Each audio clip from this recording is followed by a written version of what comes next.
पित्त जम्बू फल चारु भक्षणम उमासुतम शौक विनाशकारिकम नमामि विघ्नेश्वर पाद पंकजम। मंगलम भगवान विष्णु मंगलम गरुड़ध्वज मंगलम पुंडरीकाक्ष मंगलास्तनो हरि। त्वमेव माता च पिता त्वमेव बंधुश्च सखा त्वमेव विद्या द्रविणं त्वमेव सर्वं मम देव देव। जय जय गणेश काटो कलेश मेरे बैठे हृदय में ध्यान धरो, मेरे बैठे हृदय में ध्यान धरो। भक्ति का ज्ञान मोह दीजिए प्रभु, मेरी भ्रष्ट बुद्धि को श्रेष्ठ करो, मेरी भ्रष्ट बुद्धि को श्रेष्ठ। जय जय उमा शंकर पार्वती जी मैं तुमको शीश निभाती हूँ, हो जाए पूर्ण काम मेरा बस यही अर्ज मैं करती हूँ। लेकर तेरा आसरा लगी मैं करने ध्यान, हो रामा लगी मैं करने ध्यान। सतगुरु मेरी राखियो भरी सभा में लाज सियावज राम। राम मेरे प्रभु राम जय जय राम। कथा प्रारंभ होती है सुनो वीर हनुमान, हो रामा सुनो वीर हनुमान। आसन लीजियो आपका विराजो कृपा निदान सियावज राम। मेरे प्रभु राम जय जय जय भोले भंडारी, जय जय भोले भंडारी, जय जय भोले भंडारी, जय जय भोले भंडारी, जय जय भोले भंडारी, जय जय भोले। शिव पुराण का 33वां अध्याय है। आज कल सती ने यज्ञ में अपने शरीर को त्याग दिया था, उसके बाद यज्ञ का विध्वंस हुआ। वीरभद्र का इंद्र के साथ और सभी देवी देवताओं का युद्ध हुआ और दधीची से जाकर के विष्णु भगवान जी ने ब्राह्मण का रूप लेकर के दधीची से जाकर के याचना की, प्रार्थना की। आज ये 33वां अध्याय। सूत जी ने कहा, हे ऋषियों, इतनी कथा सुनकर के देव ऋषि नारद जी पितामह ब्रह्मा जी से बोले, हे पिताजी, दक्ष के यज्ञ विध्वंस का वृतांत मैंने तुमको सुना दिया। ये आप कृपा करके विस्तार पूर्वक यह बताइए कि यज्ञ नष्ट हो जाने के उपरांत फिर क्या घटना घटित हुई।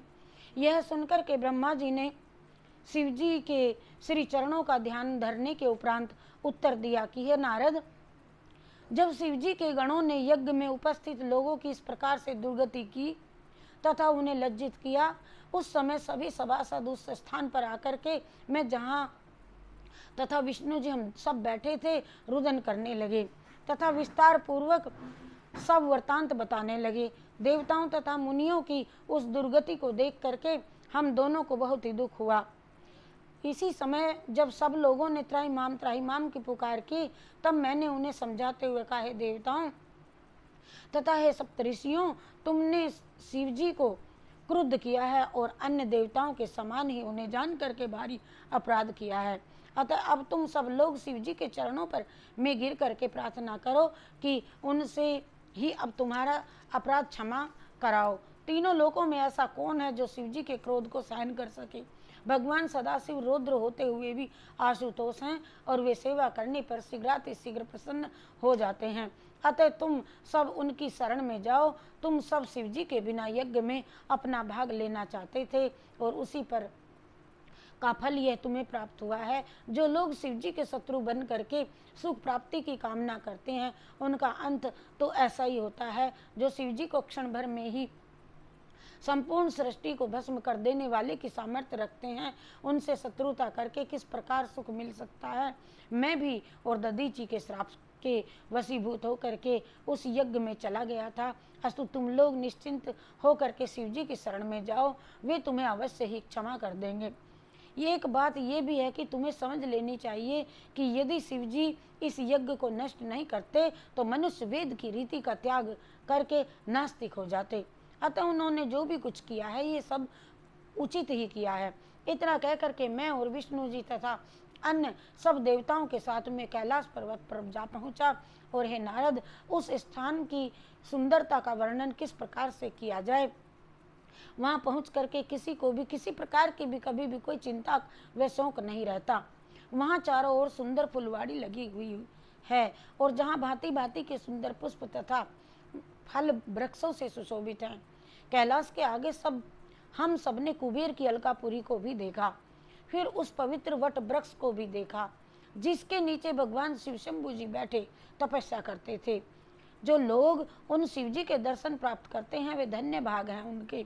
हे महाप्रभु का इतना सुंदर स्वरूप था कि उनका वर्णन नहीं किया जा सकता।